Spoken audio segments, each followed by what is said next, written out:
اب تمہارا کٹھن امتحان ہے. وہ زمانہ اچھا تھا جب چھوٹی بڑی تلواریں لے کر چاہے زنگ آلود ہی کیوں نہ ہو میدان میں اتر جاتے تھے, مقابلہ آرائی ہوتی تھی اور جہاد میں شریک ہو جاتے اور اپنی گردنوں کا نذرانہ دے دیتے. ان کے ساتھ اتنے معاملات نہیں تھے جو آج ہیں, لیکن آج کے زمانے میں نہ تلواروں کی نہ چاقو چھری کی یہ جنگیں نہیں ہیں. آج جو تمہارے ساتھ سب سے بڑی جنگ لڑی جا رہی ہے وہ انٹرنیٹ کی جنگ ہے. اسی میں ساری جنگیں ہوں گی. آپ دیکھ لیں پوری دنیا ٹیکنالوجی سے ایک دوسرے کو مات دیتی ہے, ایک دوسرے کو شکست دینے کے لیے تیار ہے. اسلام اتنی آسانی سے تمہاری مسجدوں میں نہیں آیا ہے, یہ اسلام تمہارے گلی کوچوں میں آج اتنی آسانی سے نہیں آیا ہے. تم اگر یہ سمجھتے ہو کہ پھولوں کی سیج پر سج کر یہ ہمارے گھر تک آیا ہے تو تمہاری خام خیالی ہے. یہ ہم تک اگر پہنچا ہے اس کے لیے کئی قربانیاں, کئی لوگوں کے خون اس میں گئے ہیں, تمہیں اندازہ بھی نہیں ہے میرے عزیزو. اس بات کا المیہ تو ہے, اس بات کی تکلیف بھی ہے مجھے کہ ہمارے بچے ہماری تاریخ سے واقف نہیں اور پڑھتے بھی نہیں, پڑھنا بھی نہیں چاہتے. ان قربانیوں کا جب میں ذکر کرتا ہوں تو رونگٹے کھڑے ہو جاتے ہیں. سلطان محمود غزنوی کی بات ہے کہ جب ایک قلعے کو فتح کرنے کے لیے وہ اپنے بہت ہی طاقتور ہاتھیوں سے اس قلعے کے پھاٹک کو ٹکر دے رہے تھے, فوج بھی تھی لیکن قلعے کے پھاٹک پر بہت نوکیلے کیل چبھے ہوئے لگے ہوئے تھے. جیسے ہی ہاتھی ٹکر مارنے کے لیے آتے ہاتھیوں کی سونڈ پر یا ان کے سروں پر وہ کیل دھس جاتے اور ہاتھی درد سے کراہتے ہوئے پیچھے ہٹ جاتے, اور اس کے علاوہ کسی کو وہ پھاٹک توڑنے کا اور اس پھاٹک کو کھولنے کا راستہ بھی نہیں تھا, طاقت بھی نہیں تھی. جانتے ہو تاریخ میں نے جب پڑھی, محمود غزنوی کی فوج میں 2 شہزادے تھے جو آل رسول تھے, سادات میں سے تھے. میری باتیں اس لیے نہیں ہوتی کہ تم جنگ کے میدان میں اتر جاؤ, میری باتیں اس لیے ہوتی ہیں کہ اپنے دین کو ہلکا نہ سمجھو. آسمان سے یا زمین سے کہیں سے بھی کوئی طوفان آئے, میرا دین حق تھا, حق ہے اور حق رہے گا. اس بات پر یقین رکھنے کے لیے ہم آپ کو ابھارتے ہیں, اس کے علاوہ اور کیا مسئلہ ہے. میرے عزیزو, رسول کریم صلی اللہ تعالی علیہ وسلم کے صحابہ کی جو آزمائشیں ہوئی, کن کن معاملات پر انہوں نے قربانیاں پیش کی ہیں, مال کی بھی, اولاد کی بھی, جائیداد کی بھی, اور ساتھ ہی اپنے خواہشات کی بھی. ہر طرح کی قربانیوں کی مثالیں میں تمہارے پاس رکھ سکتا ہوں. ہجرت عام بات نہیں ہوتی. آج اگر آپ کو اپنے آبائی وطن چھوڑنے کے لیے کہہ دیا جائے تو جہاں پیدا ہوئے, جہاں پلے بڑے, جہاں جوان ہوئے, جہاں تمہارے رشتہ دار ہیں, جہاں تمہارے دوست و احباب ہیں, اس وطن کو اچانک چھوڑ کر ایک نئے جگہ پر جا کر بسنا عام بات نہیں ہے. میرے عزیزو, بہت سخت مرحلہ ہوتا ہے, ہمیں اندازہ ہے اس بات کا. رسول پاک صلی اللہ تعالی علیہ وسلم جس وطن کو چھوڑ کر جا رہے تھے وہ عام شہر نہیں, وہ بھی اللہ کا شہر ہے, مکہ مکرمہ. اور جانتے ہیں جب رسول کریم صلی اللہ علیہ وسلم ہجرت کر کے مدینہ طیبہ چلے گئے تو صحابہ کا حال کیا تھا. صحابہ یہ سوچتے کہ حضور وہاں ہیں تب بھی ہماری سن رہے ہوں گے, یہاں رہیں گے تب بھی ہم ایمان پر رہیں گے. نہیں, وہ صحابہ کا ایمان ایسا تھا کہ کفرستان میں رہنے سے بہتر ہے کہ میرے آقا کے قدموں میں کھجور کی گھٹلیاں کھا کر کے رہیں.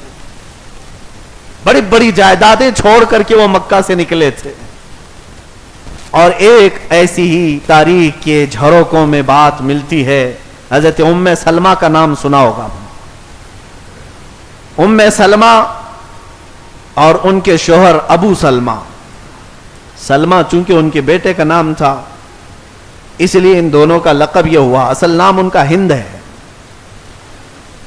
یہ دونوں شوہر بیوی ام سلمہ ابو سلمہ, ان کا ایک بیٹا ہے, اور دونوں اس وقت رسول کریم صلی اللہ تعالی علیہ وسلم کی بارگاہ میں ایمان لائے جب حضور ہجرت کر کے جا چکے تھے. شوہر اور بیوی دونوں ایمان لائے, بچہ ساتھ میں ہے, مسئلہ کسی کو ہونا ہی نہیں چاہیے, لیکن شوہر اور بیوی اور بچہ تینوں مل کر کے مکہ چھوڑ کر ہجرت کر کے جانے لگے. بات اصل یہ تھی کہ ام سلمہ کا خاندان الگ تھا, ابو سلمہ کا خاندان الگ تھا, اور دونوں کافروں کے خاندان ہیں. جب دونوں خاندانوں کو معلوم پڑا کہ ہمارا بیٹا اور ان کی بیٹی ہجرت کر کے جا رہے ہیں, تو ایک دوسرے پر الزامات لگانے لگ گئے. ابو سلمہ کا خاندان یہ کہنے لگا کہ فلاں قبیلے کی لڑکی ہمارے بیٹے کو اس طرح سے حاوی ہو گئی ہے کہ وہ اسے گمراہ کر کے مدینے لے جا رہی ہے, لہذا پورا خاندان امڑ کر کے آ گیا روکنے کے لیے, ہم اپنے بیٹے کو نہیں بھیجیں. اور ام سلمہ کا خاندان کہ یہ ہمارے خاندان کی بیٹی ہے, اس کو فلاں خاندان کا بیٹا لڑکا لے کر کے جا رہا, حالانکہ دونوں شادی شدہ ہیں. اب ان دونوں شوہر اور بیوی کے معاملات کو لے کر دو بڑے خاندان مکہ کے میدان میں آ گئے جھگڑا کرنے کے لیے. اب بات یہ ہو گئی کہ ام سلمہ اور ابو سلمہ دونوں کہنے لگے کہ ہم چاہے کوئی صورت ہو ہم مدینہ طیبہ جانے کے لیے تیار ہیں. یہ خاندان بھی چھوڑنے کو تیار ہے, وہ خاندان بھی چھوڑنے کو.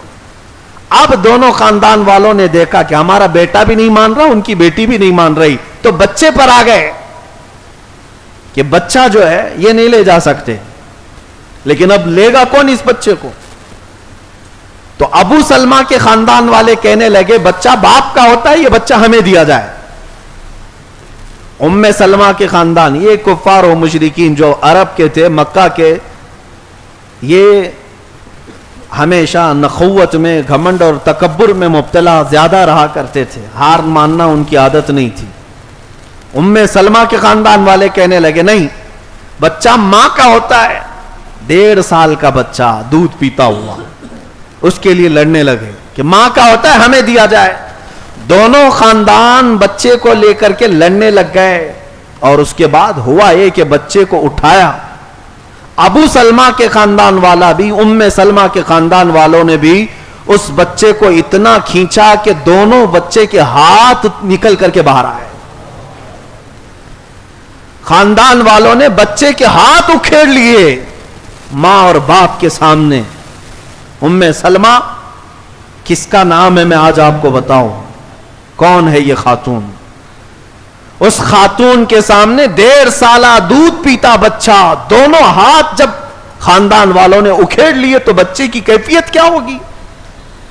ماں بلک گئی لیکن کوئی تیار نہیں ہے, اس کے باوجود بھی خاندان اس بچے پر ٹوٹ پڑے کہ بچہ ہمیں دیا جائے, ہمیں دیا جائے. چند منٹوں کے بعد دیکھا گیا تو بچے نے دم توڑ دیا, جگہ پر بچے کا انتقال ہوا. اور اس کے بعد ام سلمہ کیا کرتی سوائے اس کے کہ اپنے بچے کا غم کھائے. میرے عزیزو, یہ لمحہ کیسا ہوتا ہوگا تصور کر سکتے ہو ذرا؟ جس ماں کے سامنے اس کے 1.5 سالہ بچے کے دونوں ہاتھ اکھیڑ دیے جائیں اور پھر اسے مار دیا جائے, بچہ مر جائے, ماں کی کیفیت کیا ہوتی ہوگی؟ ابھی چند گھنٹے نہیں گزرے ہوں گے, رحم آیا. ام سلمہ کے خاندان والوں کو کہا بیٹی ہے تو ہماری بیٹی, بچہ مر گیا, چل واپس اپنے گھر, قربان جاؤ. ام سلمہ پر کہتی اب میرا کوئی خاندان نہیں سوائے رسول اللہ کے, میں اگر جاؤں گی تو مدینہ طیبہ جاؤں گی میرے رسول صلی اللہ علیہ وسلم کے قدموں میں. اس بات پر جب وہ سوار ہوئی تو میرے عزیزو حالات ایسے پیش آئے کہ ان کے شوہر جو ابو سلمہ تھے ان کو بھی گرا کر ختم کر دیا, شوہر کا بھی انتقال. تنہا عورت باقی رہ گئی, نہ اس خاندان والا اب لینے کو تیار, نہ اپنا خاندان, بچہ بھی گیا, شوہر بھی گیا, لیکن ہار ماننے کو تیار نہیں. وہ کیسی صحابیہ تھی, وہ تنہا سفر کرتی کرتی کرتی مدینے کے قریب آ گئی. ایک صحابی ملے, ان سے کہا, وہ صحابی ان کی حالت کو دیکھ کر کے رونے لگے. مکہ سے ایک تنہا عورت سفر کر کے آ رہی, جب اس نے اپنے دکھڑے سنائے, اپنے بچے کا غم, تو رو پڑے. کہا رسول اللہ کے لیے تو سب کو چھوڑ آئی؟ کہا ہاں، بس ایک بار اس چاند جیسے چہرے کو دیکھنا، بس مجھے زندگی مدینہ طیبہ میں گزارنی ہے۔ وہ تو آئی تھی، مدینے میں ایک جھونپڑی مل جائے میں یہیں رہ جاؤں گی۔ وہ صحابی لے کر میرے آقا کی بارگاہ میں پہنچے، کہا یا رسول اللہ یہ ام سلمہ فلاں خاندان کی بیٹی ہے، اس کا شوہر فلاں خاندان کا، اور اس کے ساتھ یہ معاملہ پیش آیا۔ حضور نے پوچھا کیا ہوا؟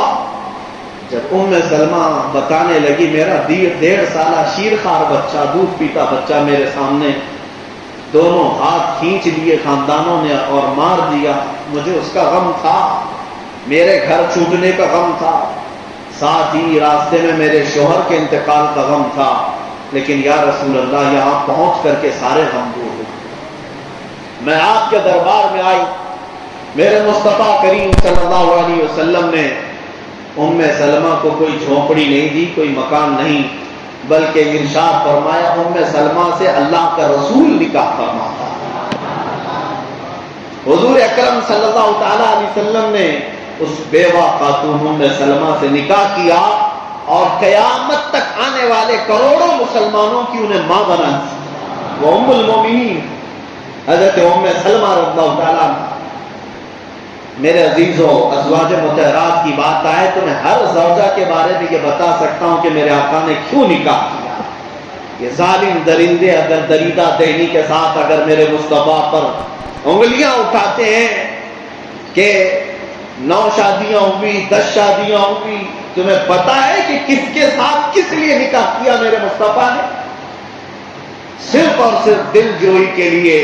ایک وہ خاتون جو اپنے سارے خاندان چھوڑ کر آئی ہو، اپنے بچے کا غم کھا کر آئی ہو، اپنے شوہر کی جدائی برداشت کر رہی ہو، اس بیوہ خاتون کو مدینے میں آنے کے بعد اگر میرے مصطفیٰ نے اپنایا ہے تو یہ دنیا کا سب سے بڑا انصاف ہے، یہ دنیا کا سب سے بڑا عدل ہے۔